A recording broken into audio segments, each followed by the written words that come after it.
there. My name's Becky Franklin, and I'm here with you today with the Show Me Hope Crisis Counseling Program with Tri-County Mental Health.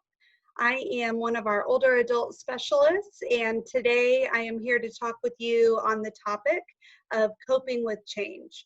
And so to do that, we're going to hear firsthand from a caregiver who is in a position of caring for a loved one during some of the changes that we've all been experiencing with COVID. And so I'm going to take you through an interview with her, a few questions that she's sharing, and then after that, we'll wrap up today with a few tips and suggestions that I have on good strategies for coping with change.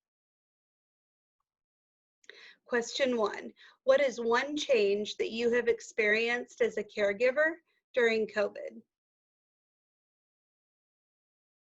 Just one? Okay, narrow it down. One change that I have experienced as a caregiver during this COVID pandemic, a freed calendar. At first it was, oh my goodness, now what are we going to do besides sit around and stare at each other? But I actually found a sense of relief in not having to prepare mom, prepare myself, prepare the environment.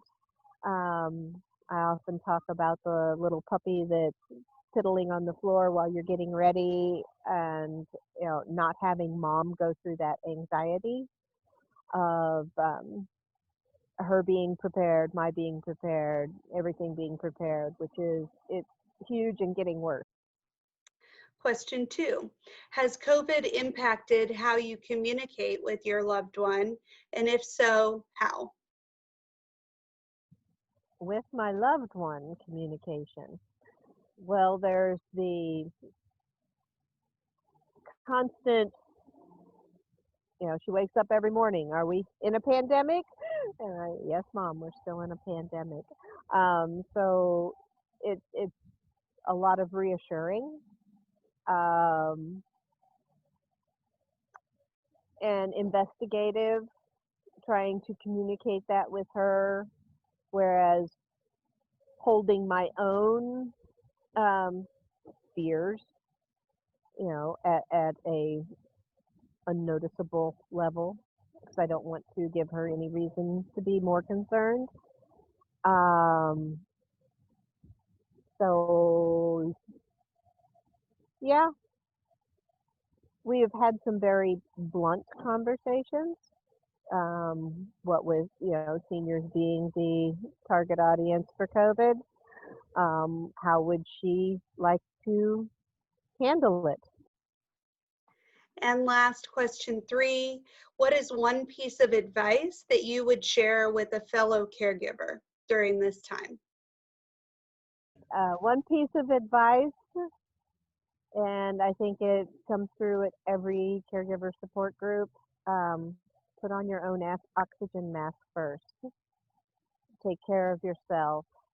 Well, there's one. I have to stop. No.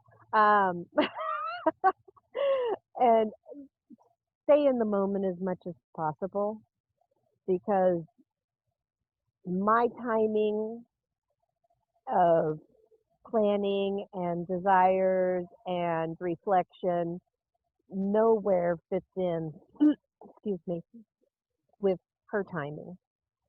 Thank you to our caregiver who was willing to come out and speak with each of us today. I hope you've benefited from her personal insight that she shared. I know I have, and find it inspiring as she takes care of a loved one day in and day out.